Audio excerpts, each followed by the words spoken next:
विद्यार्थी मित्रांनो, मागील भूगोल या विषयाच्या व्हिडिओमध्ये आपण भूगोल म्हणजे नेमकं काय आणि भूगोलाच्या त्या दोन महत्त्वाच्या शाखा आहेत, त्यामधील एक प्राकृतिक भूगोल आणि दुसरी मानवी भूगोल. त्यामधील असणारी जी प्राकृतिक भूगोल ही शाखा आहे जी तुम्हाला आत्ता सेमिस्टर 1 साठी आहे. BA भाग 1 सेमिस्टर 1 साठी जो फिजिकल जिओग्राफी म्हणजे प्राकृतिक भूगोल जो आहे त्यामध्ये काय काय येतं आणि आपल्याला कोणकोणते घटक त्याच्यामध्ये कव्हर करायचे आहेत आणि प्राकृतिक भूगोल या शब्दांचा अर्थ नेमका काय आहे हे सर्व मी मागील व्हिडिओमध्ये तुम्हाला सांगितलेलं आहे. आता आज आपण जो व्हिडिओ पाहणार आहोत म्हणजे प्राकृतिक भूगोलाचा अर्थ आपण पाठीमागील व्हिडिओमध्ये पाहिलेला आहे.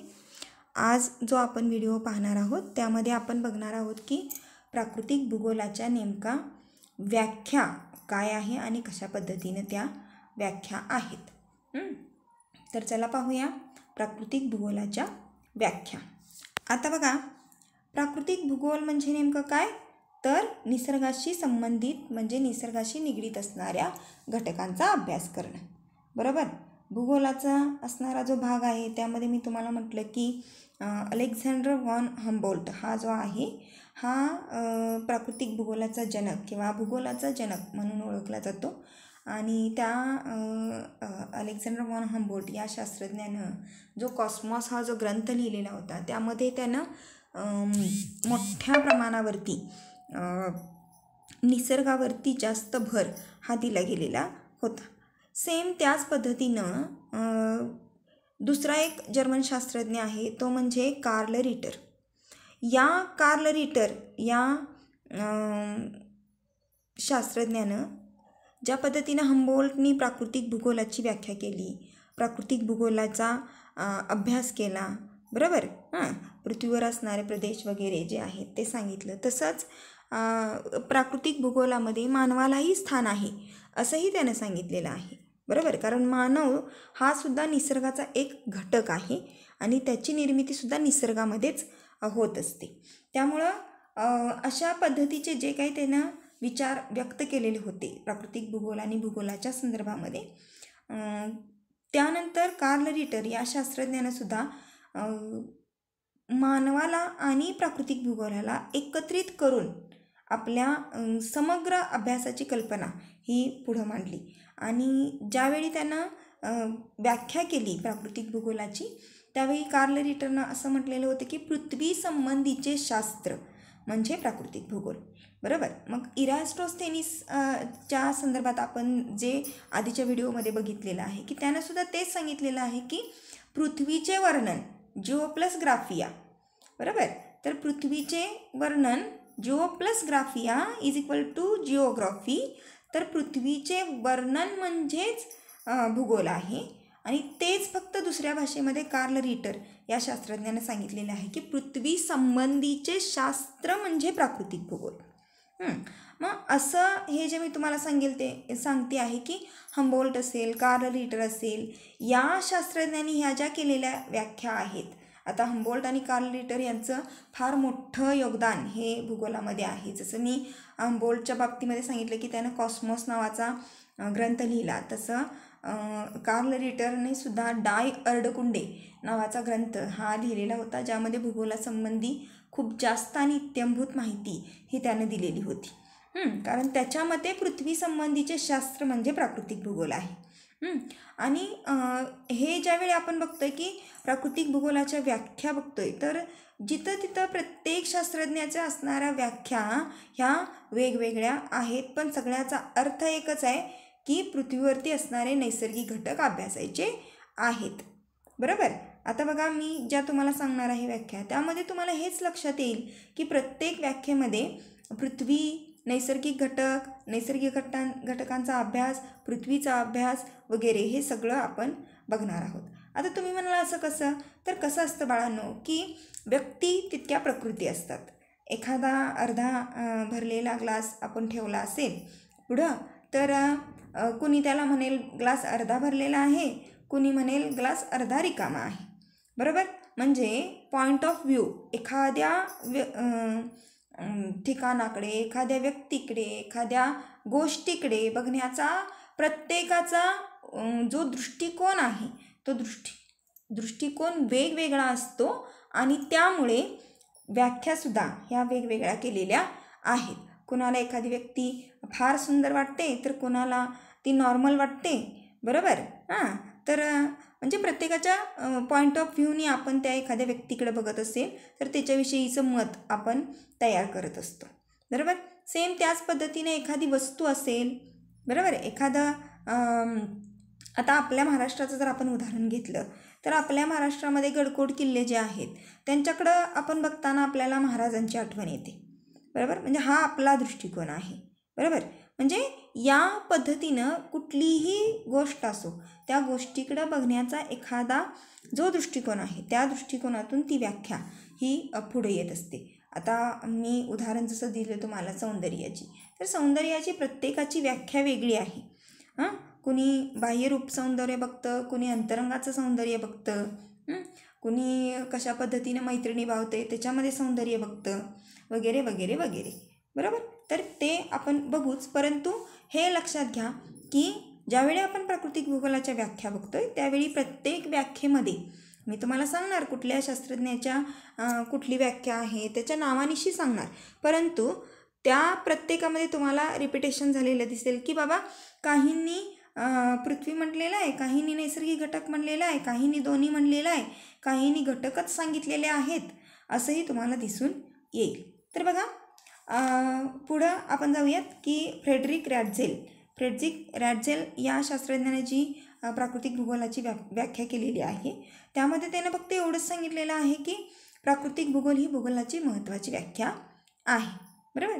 त्यानंतर ब्लाश नावाचा जो शास्त्रज्ञ आहे त्या ब्लाशनीसुद्धा प्राकृतिक भूगोलाच्या व्याख्येसंदर्भामध्ये पृथ्वीवर असणारे जे काही बदल घडवून आणणारे घटक आहेत त्या घटकांना प्राकृतिक भूगोल असं म्हटलेलं आहे.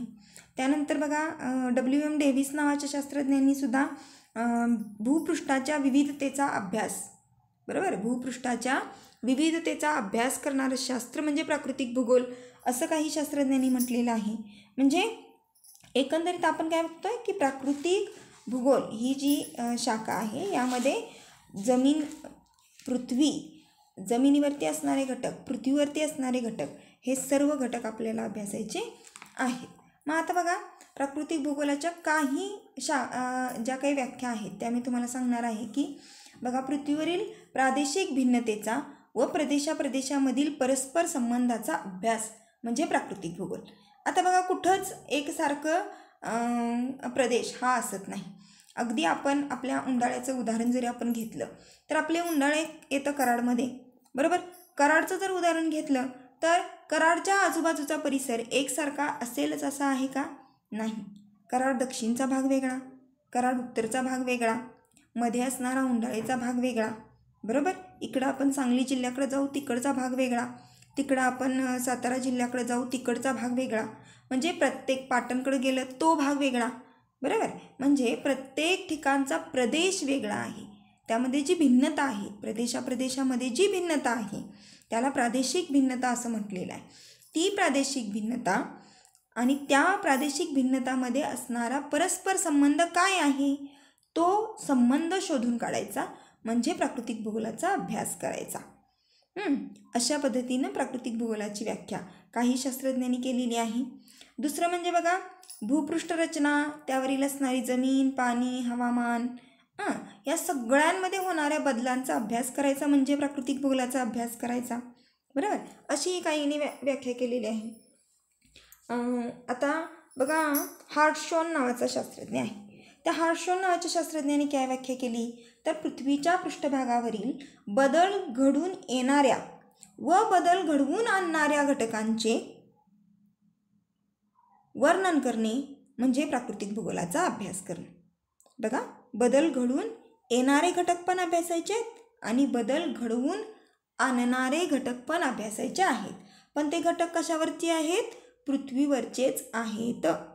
त्यामुळं पृथ्वीवरीलच घटकांचा अभ्यास हा करायचा आहे.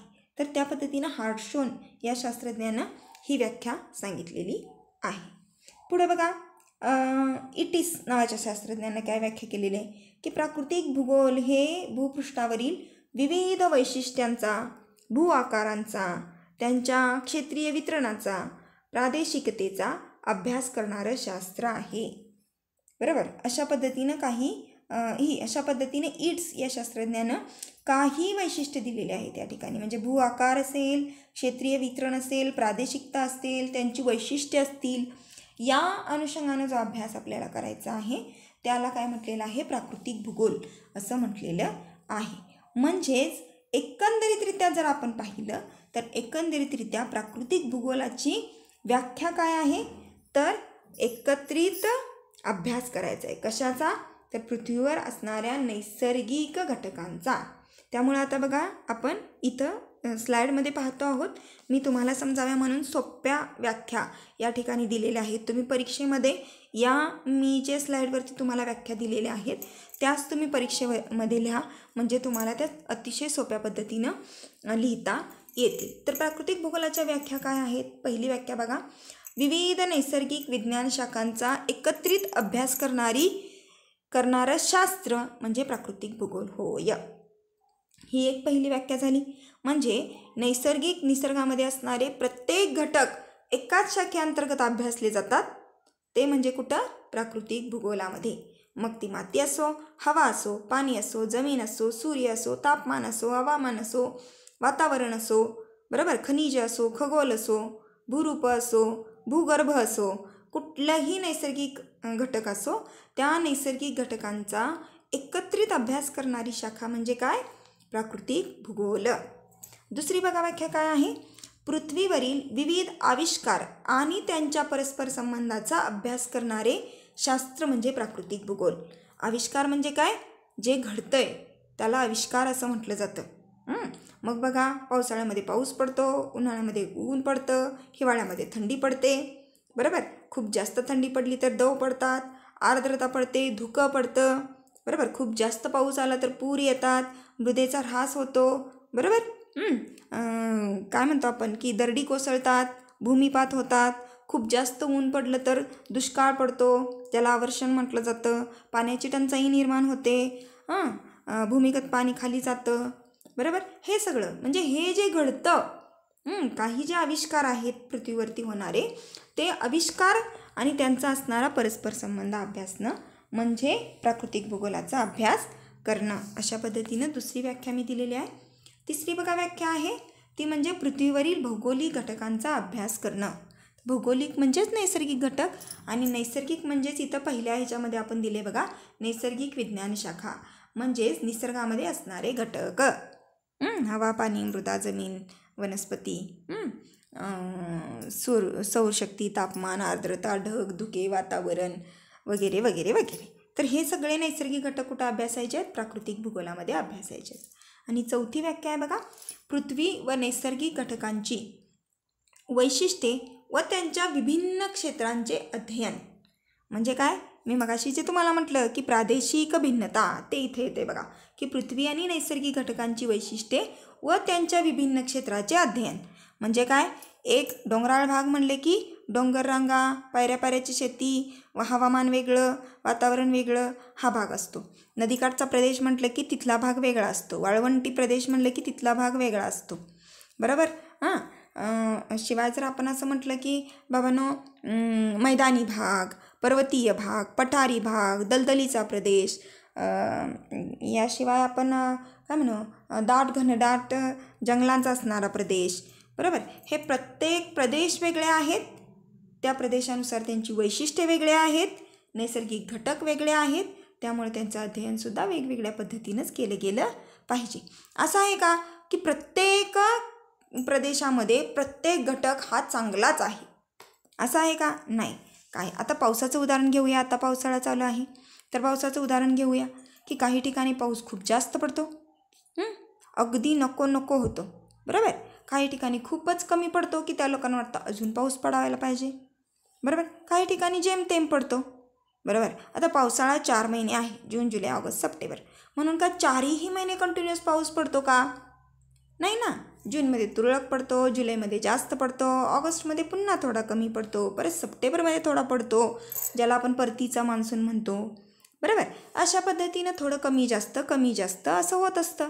आणि पाऊस हा प्रत्येक ठिकाणी एकसारखा पडत नाही. काही ठिकाणी मध्यम, काही ठिकाणी जास्त, काही ठिकाणी तुरळक, काही ठिकाणी विरळ अशा पद्धतीनं असतो. म्हणजे उदाहरण दिलं मी तुम्हाला एक पावसाचं, की त्या पद्धतीनं पाऊस हा जर एक नैसर्गिक घटक आहे तर त्याची वैशिष्ट्ये वेगळी आहेत आणि त्याचं प्रादेशिक वितरण क्षेत्र हे वेगळं वेगळं आहे. त्यामुळे त्याचा अभ्यास करताना हे सगळं अभ्यासणं गरजेचं आहे. अशा पद्धतीनं बघा, प्राकृतिक भूगोल म्हणजे काय, साध्या सिंपल भाषेमध्ये की प्राकृतिक भूगोल म्हणजे पृथ्वीवरती असणाऱ्या नैसर्गिक घटकांचा एकत्रित अभ्यास करणारी शाखा. बरोबर. त्यामुळे तुम्हाला परीक्षेमध्ये या 4 ज्या मी व्याख्या दिलेल्या आहेत त्यापैकी कोणत्याही 2 व्याख्या तुम्ही परीक्षेमध्ये लिहू शकता की प्राकृतिक भूगोल म्हणजे नेमकं काय. आणि पूर्ण या लेक्चरमध्ये तुम्हाला समजलं असेल की प्राकृतिक भूगोल म्हणजे नेमकं काय. ओके. तर या पद्धतीनं पुढील व्हिडिओ आपण बघूयात, कोणता आपण घेऊयात. तर या पद्धतीनं सगळे व्हिडिओ तुम्ही जर पाहिले तर तुम्हाला परीक्षेसाठी तुम्ही अगदी तयार व्हाल आणि परीक्षेसाठी पूर्ण तयारीनिशी याल अशी अपेक्षा करते. आणि याच पद्धतीचे आपले व्हिडिओ पाहण्यासाठी आपल्या या कॉलेजच्या चॅनेलला लाईक करा, शेअर करा, सबस्क्राईब करा आणि कमेंटही करा, की जेणेकरून बाबांनो जास्तीत जास्त व्हिडिओ हे पडतील आणि तुम्हाला जास्तीत जास्त ज्ञान हे मिळत राहील.